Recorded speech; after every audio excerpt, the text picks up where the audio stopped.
In today's video, you can hear me ranting about mental health and masking issues, some stories from Annie's past life, while creating this amazing blonde blazer double identity artwork. Enjoy!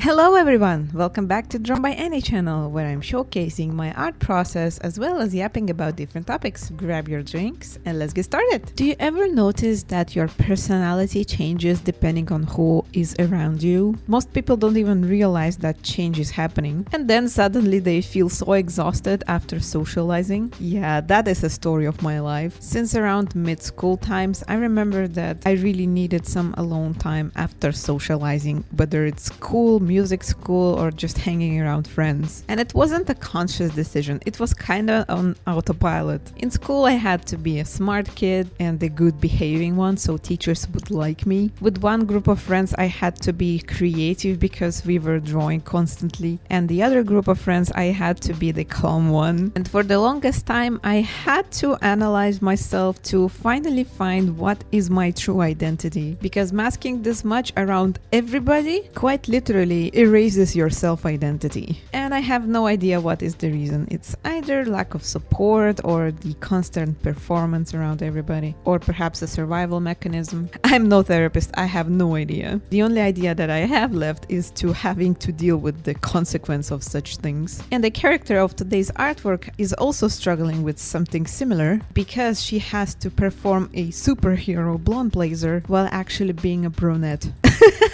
Ever since I saw this scene in the game when she opens up to the main character and shares her vulnerability and self-consciousness about the hair color, I don't know why, but it cracks me up every time. But if we take this scene a little more philosophically, Blonde literally takes off her mask and superpowers to show her normal human vulnerable self, and the person who she's opening up to actually says a very healing thing. I actually prefer brunettes more.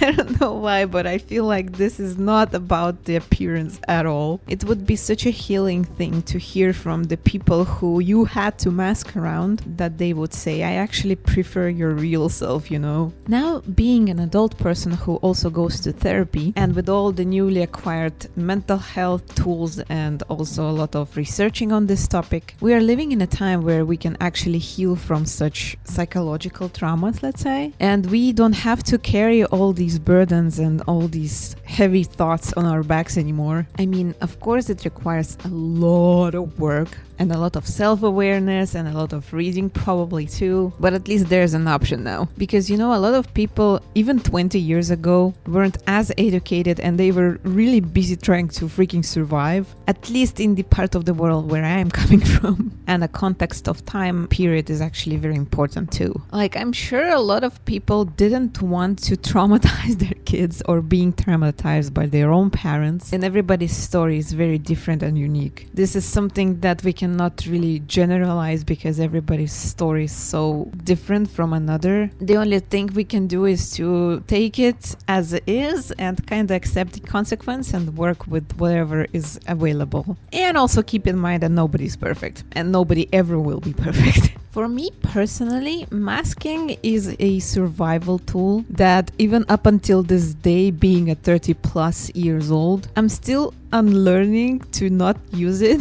everywhere. Because at some point I feel like it has become a default setting in my psyche. Either that or I have learned it from a very young age and I cannot even remember that. That could also be part of the ADHD that I've been recently diagnosed with. I don't know for sure. But nonetheless, I am very aware that I have this thing because my behavioral settings change literally depending who else is in the room. And I cannot help it. I cannot.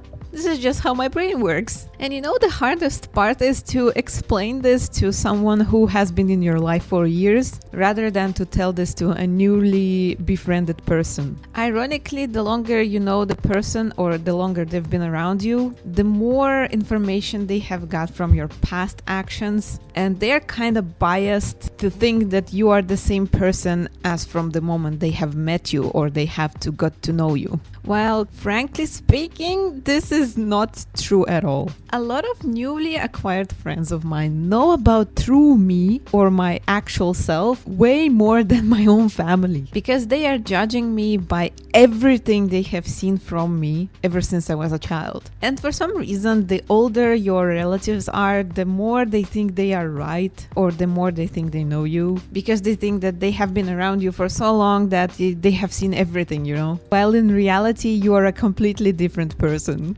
I'm not sure if anybody can even relate to this. Honestly, I'm struggling to share my thoughts or my feelings with my own family because of this bias. Because looking back at all the interactions that I've had with my family members, I see a lot of symptoms actually, not the real me. For example, for the longest time I had some anger issues, but apparently this is a part of ADHD. Like, my parents have been telling me that I am short-tempered apparently, because whatever they say to me, I take it as an attack or something. And looking back at my younger self, I can tell that they are right, but this is correct only in their memories and in their past. I don't know why, but a lot of people lean onto the memories and they don't even want to make an assumption that a person in front of them is different from the person in their memories. I don't know if I'm speaking any sense right now. Like, yeah, when I was 15 years old, I probably took a lot of things personally and probably reacted accordingly, you know, because in humor psyche, if somebody attacks you, you're defending yourself, right? So if your brain reads something that other person said as an attack, they're going to defend themselves, right? That is normal.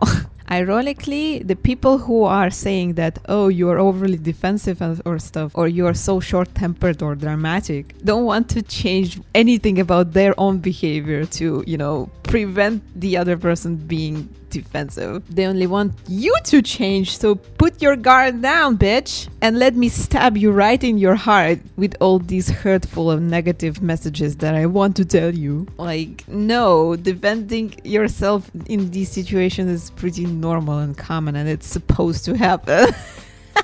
So after such experience, being exposed to all the hurtful things, of course people would start developing some coping mechanism like masking. So if everybody thinks that you are nice, they don't have reason to attack you. And if they don't have a reason to attack you, you don't have a reason to defend yourself, right? That is quite a strategic survival mechanism, if you ask me.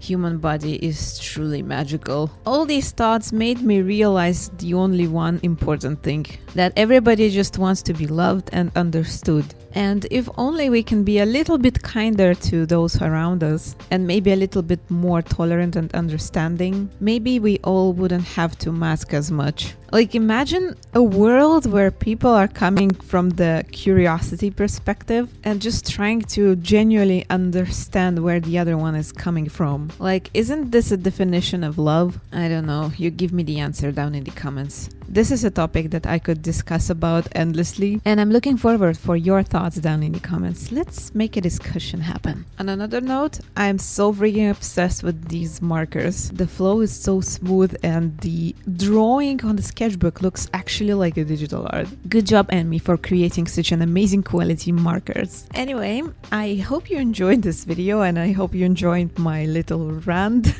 My comment section is always a safe space for you to share all of your stories and thoughts. And if you like my work enough to support me, you can subscribe to this channel, leave a comment, like, and share this video. And check out my other social media linked down in the description. I post some extra arts there. Anyway, wishing you an amazing day ahead and see you in the next one.